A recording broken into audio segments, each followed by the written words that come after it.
Assalomu alaykum. Dasturlarimiz davom etadi. Kuzning 3-oyidan yurtimizda sovuq kunlar boshlandi. Oldinda qish fasli kutib turibdi. Yilning sovuq fasllarida nafaqat ob-havo o'zgarishi, balki hayot tarzimizda ham qator tayyorgarliklarni talab qiladi. Bu fasllarda salomatlikni asrash, uyni issiq va xavfsiz holda saqlash, ushbu mavsumni xavfsiz, tinch, betalofat va barqaror o'tkazish mas'ul vazirlik va tashkilotlar oldida turgan muhim vazifadir. Bu yilgi mavsumda aholimiz va iqtisodiyot tarmoqlari energiya resurslari bilan uzluksiz ta'minlanishi uchun qanday choralar ko'rildi? Bugun shular haqida batafsil ma'lumotlar olish maqsadida studiyamizga soha mutaxassislarini taklif etganmiz. Ular bilan tanishtirib o'taman.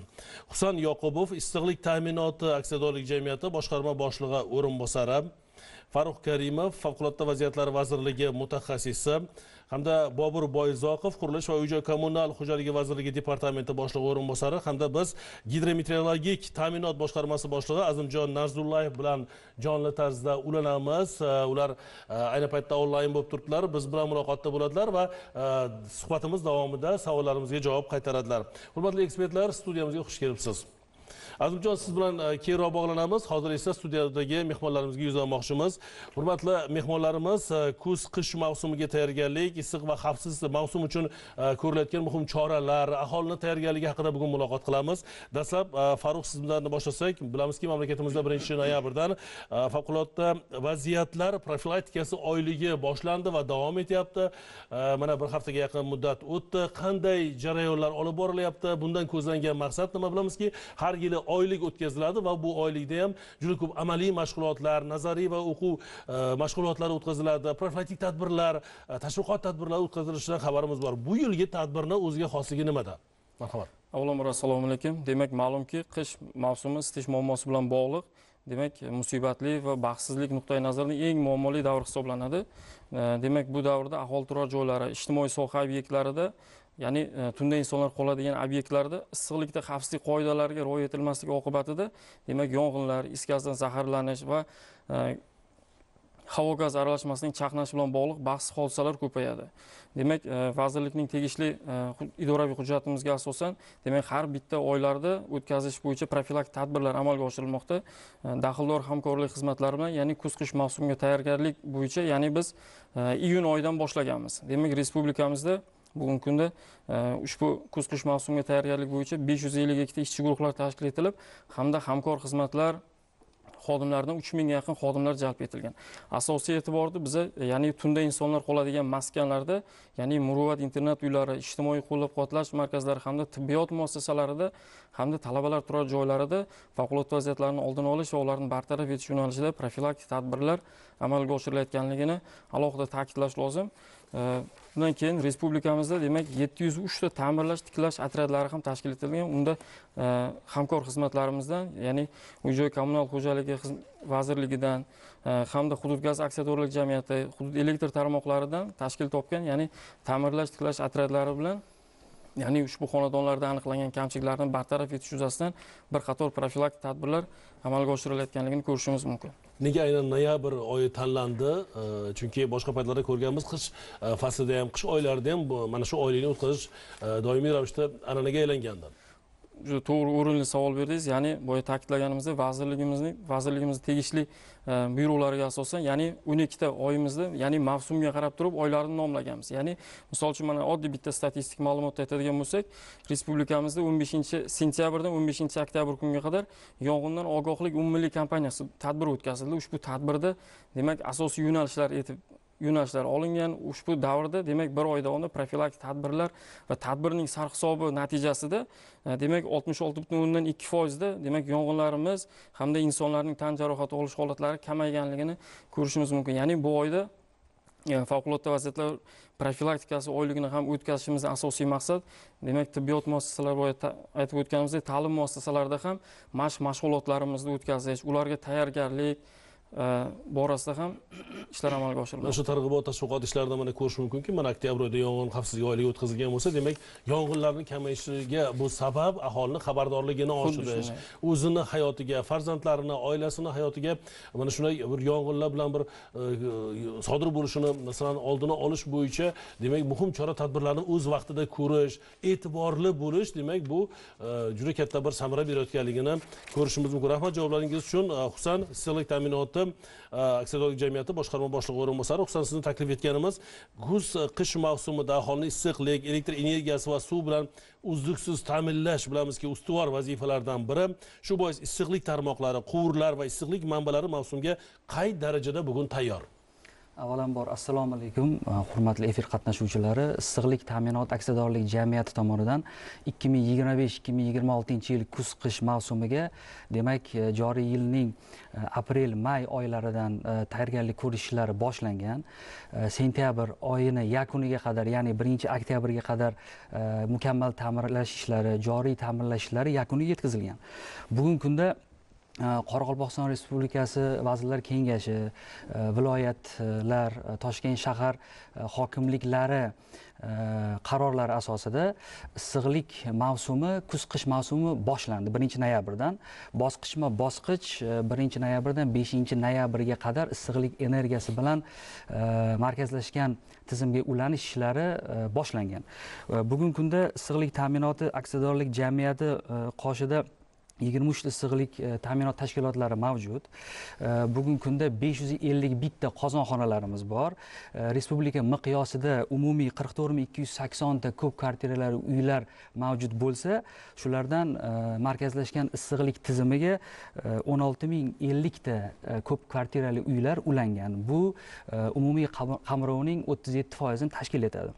O'zbekiston Respublikasi Vazirlar Mahkamasining 453-sonli qarori asosida mahalliy byudjetdan o'rnatilgan tartibda issiqlik ta'minot aksiyadorlik jamiyatiga 28,1 milliard pul ajratilgan mablag'lar. Ushbu mablag' o'rnatilgan tartibda bosqichma-bosqich o'zlashtirildi. Buning evaziga qozonxonalarimiz 53 ta qozonxonalar 53 ta qozonlar, 93,3 kilometr issiqlik tarmoqlari mukammal ta'mir ishlari sifatli yakuniga yetkazildi. O'z mablag'larimiz hisobidan, jamiyat mablag'lari hisobidan 598 ta qozon va 519,2 kilometr issiqlik tarmoqlarini joriy ta'mirlash ishlari yakuniga yetkazilib, o'rnatilgan tartib asosida Vazirlar Mahkamasi qoshidagi Energetika inspeksiya korxonasiga dalolatnoma asoslarida topshirdik va ekspluatatsiyaga qabul qilindi. Bugungi kunda issiqlik energiyasi me'yorida uzatilib borilmoqda. Bundan tashqari yana sovuq kunlar boshlandi va aholimizga siz qanday bir ayta olasiz? Issiqlik ta'minotida bu yil uzilishlar bo'lmaydimi? Yana oddiy aytganda xonadonlarimiz isib turadimi? Mana hozir berilgan bo'lsa ham, agar issiqlik ta'minotlari уже nimaga kirgan bo'lsa ham, kuchga kirgan bo'lsa ham, ayniqsa ijtimoiy tarmoqlarda birinchi berildi va xonadonlarimizga kirib keldi, mana berildi. Lekin uylar harorati hali ham salqinligini ko'rishimiz mumkin yoki ancha sovuqligini his qilyapti ko'p yurtdoshlarimiz. Bu yilgi qish faslida yoki mana noyabr oyi ham bor. Sovuq kunlarda xonadonlarda qanday bo'ladi issiqlik yetkazib berish tartibi? Issiq bo'ladimi? Qanday bir ayta olasiz mutaxassis? Bugungi kunda mana men aytishim mumkin, shenka asosida 201 demak o'ziga yarasha grafiklar tasdiqlanadi.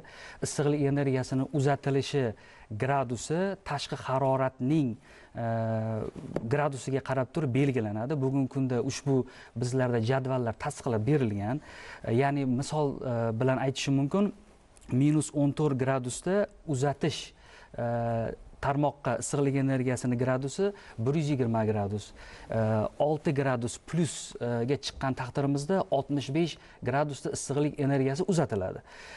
Yana bir narsani ta'kidlab o'tamanki, bugungi kunda aholiga issiqlik energiyasini o'z me'yorlarida, standartlari asosida yetkazib berilishini nazorat qilish hamda issiqlik energiyasida rejasiz o'chishlarni tezkorlik bilan operativ tarzda bartaraf etish bo'yicha dispetcherlik xizmatlarimiz tunu kun 24/7 asosida ishlashmoqda. Bu degani 23 ta tizim tashkilotlarimizda quyi dispetcherlik xizmatlarimiz bor va demak issiqlik ta'minotdan uzilmaydi. Yurtdoshlarimiz xursand bo'lishi mumkin.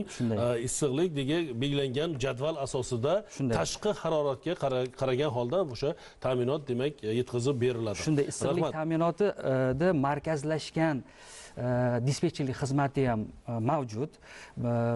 Bir oy oldin yo'lga qo'yildi. Bu degani markazlashgan quyi dispetcherlik xizmatlarini nazoratga olib, kunlik informatsiya qilib beriladi. Yana shuni aytish kerakki, masalan, qish kirib kelishi bilan katta tayyorgarliklar ko'rilgan. Aytganingizdek, mana qozonxonalarda ta'mirlash ishlari olib borilyapti, modernizatsiya ishlari olib borilyapti. Bu esa issiqlikni o'z vaqtida o'sha tashqi haroratni hisobga olgan holda me'yorda yetkazib berish imkoniyatlarini yaratadi. Rahmat Husan. Endi savolimiz Boburga bo'ladi. Bobur Boyzoqov, Qurilish va uy-joy kommunal xo'jaligi vazirligi departamenti boshlig'i o'rinbosari. Bobur, eng ko'p savollarimiz sizga bo'lishi kerak, chunki sizning yo'nalishingizda ham yurtdoshlarimizning ko'plab savollari bor. Bugun jarayon qanday kechyapti? Qanday xizmatlar bilan aholini xursand qilyapsizlar bugun? Qanday loyihalar bor? Umuman bugun ko'p qavatli uylarni olamizmi yo xonadonlarni olamizmi? Shular bo'yicha sizning fikringiz. Marhamat. Albatta, endi yildan yilga ko'p qavatli uy-joylar qurilishi bilan bir qatorda ularga sifatli xizmat ko'rsatish albatta muhim masala. Ularni kuz-qish mavsumiga tayyorlash undan ham muhim masala hisoblanadi. Endi yildan yilga ko'p qavatli uy-joylar qurilishi bilan bog'liq masalalar ko'payganligi sayi endi kuz-qish mavsumiga tayyorgarlik holati bo'yicha ham biz alohida e'tibor qaratganmiz. Demak, ko'p qavatli uy-joylarda umumiy mol-mulk hisoblanib tom qismi kirish yo'lagini hisoblasak, fasad qismi ularda kuz-qish mavsumiga tayyorlash uchun alohida e'tibor qaratganimiz, muhim e'tibor qaratgan jihatlarimiz bu tom qismi, framiga oyna romlari, kirish yo'laklari, energiya o'shalarga e'tibor qaratganmiz. Oddiy misol qilib aytadigan bo'lsak, o'tgan yili 5000 ga yaqin ko'p qavatli uy-joylarda ta'mirlash ishlarini amalga oshirgan bo'lsak, bu yilda bir barobar ko'proq, ya'ni 10000 ga yaqin ko'p qavatli uy-joylarda ta'mirlash ishlarini bajardik.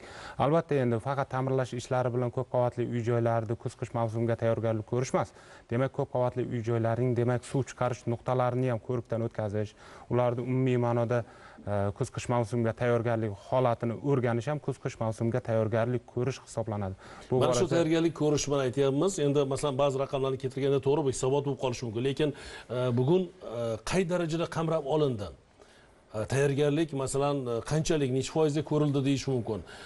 Masalan, ko'p qavatli men xabarim bor, uylardan ba'zilarida mana kecha 2 kun yomg'ir yoqqanida 9-qavatdan yomg'ir o'tib ketgan holatini guvohi bo'ldik.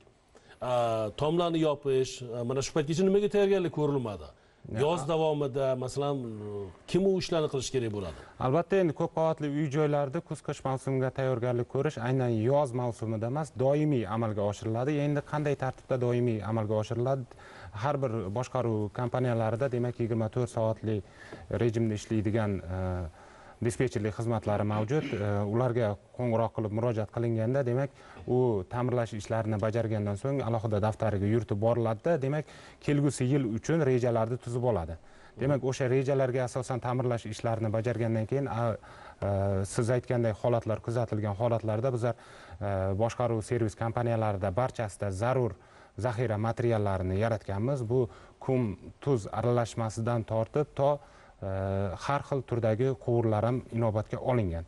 Aynan o'shanaqa holatlar bo'lsa, undan tashqari bizda vazirlikda 1298 qisqa raqamlarimiz bor. Ularga fuqarolar to'g'ridan-to'g'ri murojaat qilishi mumkin. Bundan tashqari har bir boshqaruv servis kompaniyalariga demak murojaat qilib turib joyida bartaraf etishimiz mumkin. O'shaning uchun holatlarni oldini olish maqsadida biz ko'rikdan o'tkazish masalasini ham ko'rib chiqamiz. Aynan o'sha suv chiqarish nuqtalarini tozalash masalasiga alohida e'tibor qaratganmiz. Demak, o'sha suv chiqarish nuqtalari demak toza holatda tursa, demak u suv o'tish jarayoni ham kamroq bo'ladi. Bu narsa u kuzatilmaydi bu narsa. Boshqaruv servis kompaniyalarga juda ko'p narsa bog'liq. Biz ko'p reportajlar beramiz, telekanalimizda ko'p ma'lumotlar tomoshabinlar e'tiboriga havola etiladi. Haqiqatda juda katta ishlar qilinyapti. Bugun qaysidir bir tumanlarimizda namuna qilib ko'rsatsak bo'ladi. Lekin ayrim hollarda hali tomga qaralmagan, hali podyezdlarning masalan ichki qavatlari ta'mirlanmagan yoki eshiklariga qaralmagan holatlar ham uchrayapti. Bu faoliyatimizga tanqidiy nuqtai nazardan yana bir qarash kerakligini, servis kompaniyalarining faoliyatini bir o'rganish kerakligini menimcha vaqtni o'zi ko'rsatyapti. Bu ko'proq xalqimiz bilan muloqot qilganda, yurtdoshlarimiz bilan muloqot qilganda, ko'p qavatli uylarda agar yashaydigan bo'lsa, inson ular bilan muloqot qilib, masalalarni yechishini tezlashtirish kerak. Oldinda qish turibdi, sovuq kunlar turibdi, yog'ingarchiliklar ko'p bo'lishi tabiiy va bunday masalalar bo'lmasligi uchun barcha imkoniyatlar, harakatlar kerak bo'ladi. Endi biz keling mehmonlarimiz bilan suhbatimizni davom ettirgan holda gidrometeorologiya markazi bilan bog'lanamiz. Mutaxassis bilan bog'lanmoqchimiz. Keling, Azimjon Narzullayev biz bilan bog'lanishga shay turibdilar. Gidrometeorologik ta'minot boshqarmasi boshlig'i. Azimjon, assalomu alaykum. Assalomu alaykum. Muloqotimizni tomosha qilib borayotgan bo'lsangiz kerak, ish jarayonida sizga ham bir qator savollarimiz bor. Endi ko'p yurtdoshlarimiz bugungi mavzudan kelib chiqib o'ylashi mumkin, bu yil qish qanday bo'ladi? Qanday bu qishni biz kutib olamiz va qanday tayyorgarlik ko'rishimiz kerak degan bir savollar bor. Shunga mutaxassis sifatida sizning fikringiz, ob-havo qanday bo'ladi? Albatta, jahonning yetakchi prognostik markazlarining dastlabki iqlim ma'lumotlari hamda dastlabki hisob-kitoblarga ko'ra, joriy qish mavsumida havo harorati iqlimiy me'yorlardan biroz past bo'lishi kutilmoqda. Joriy qish mavsumida havo haroratining keskin sovish davrlari kuzatilib, bu iliq davrlar bilan o'z o'rnini almashib turadi. Sovuq davrlarda mamlakatimizning katta qismida havo harorati 12-17 darajagacha, shimolda esa 20-25 daraja sovuqqacha pasayishi mumkin. Iliq davrlarda esa ko'p yillik iqlimiy me'yorlarga mos ravishda bo'ladi. Yog'ingarchilik haqida gapiradigan bo'lsak, yog'ingarchilik miqdori qish mavsumida o'rtacha ko'p yillik me'yoriy miqdorlarga mos ravishda kutilmoqda. Oylar misolda bir tahlil qilib bersangiz, dekabrda havo qanday keladi, quruq keladimi, yo yanvar-fevral oylari qanday bo'ladi, yo noyabr oxirigacha muddatimiz bor, hali noyabrda qanday ob-havoni kutsak bo'ladi? Albatta, hozir mana noyabrni bosh birinchi dekadasida turibmiz. 7-8 noyabr kunlarida yog'ingarchilik kutilmaydi. Asosan kechalari -2 +3 daraja iliqqacha, kunduz kunlari 10-15 daraja iliq atrofida bo'ladi. 10-11 kunlarida biroz iliydi havo harorati hamda 2 va 3 noyabr oyining 2 va 3 dekadasida havo harorati kechalari -2 +3 darajagadan 10-15 daraja iliqqacha, kunduz kunlari esa 15-18 daraja iliqdan 20-23 daraja iliqqacha bo'lishi kutilmoqda.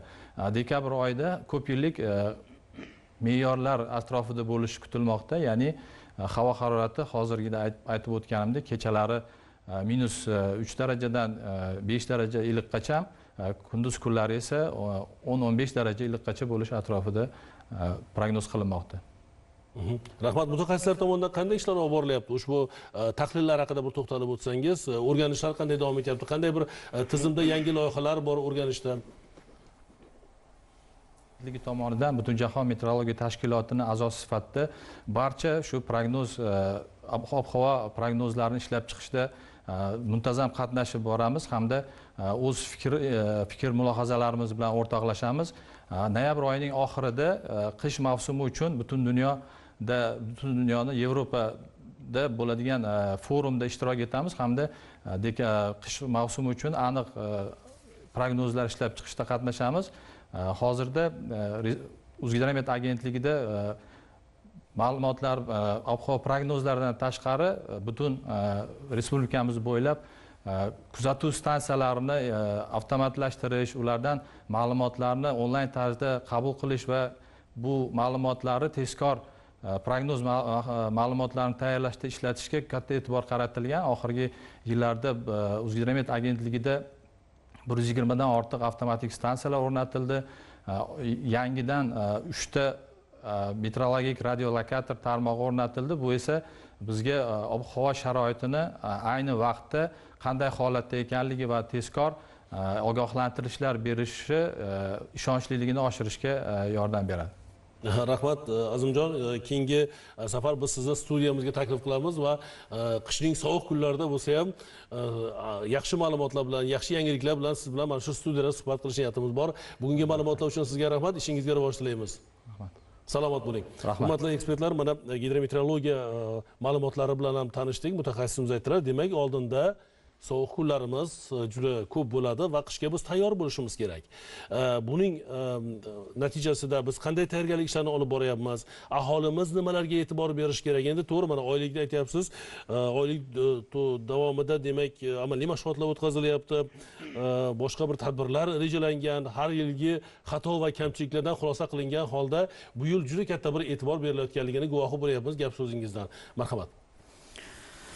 Bugungi kunda ta'kidlab o'tishim joizki, O'zbekiston Respublikasi Prezidentimizning, muhtaram Prezidentimizning 100-sonli qarorlari asosida bizda issiqlik ta'minot aksiyadorlik jamiyati tomonidan strategiya tasdiqlab olingan. 2025-yil va 2030-yilga qadar amalga oshiriladigan rekonstruksiya ishlari, modernizatsiya ishlari va jismonan va ma'nan eskirgan energiya qurilmalari, qozonxonalar, quvurlar, shularni bosqichma-bosqich yangi energiya effektivlik qamrovi ko'proqga almashtirishga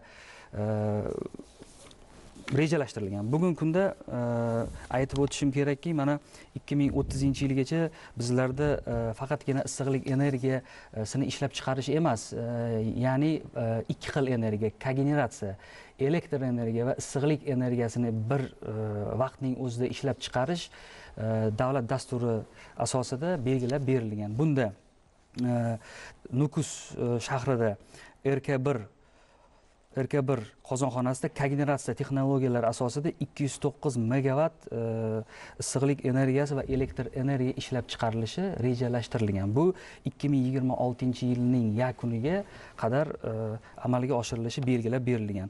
Shuningdek, Urganch shahri 19-kvartal qozonxonasida kogeneratsiya texnologiyalari asosida modernizatsiya ishlari, bunda 46 megavatli qozon qurilmasi, ya'ni elektr energiya ham issiqlik energiya. Bu nimaga olib keladi? Bizga bu narsa KPD, foydali ish koeffitsiyentini oshiradi. Qozonxonada ham issiqlik energiya, ham elektr energiyani ishlashi bu koeffitsiyentni 94-95% gacha ko'tarish kutilyapti.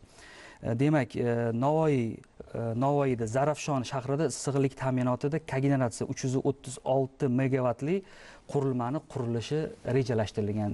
Yana bundan tashqari bugungi kunda issiqlik energiyamizning yo'qotilishi 38% tashkil etmoqda. Lekin buni biz bosqichma-bosqich tushirish rejalashtirilgan 20% gacha. Bugungi kunda bu nimani hisobiga amalga oshiriladi?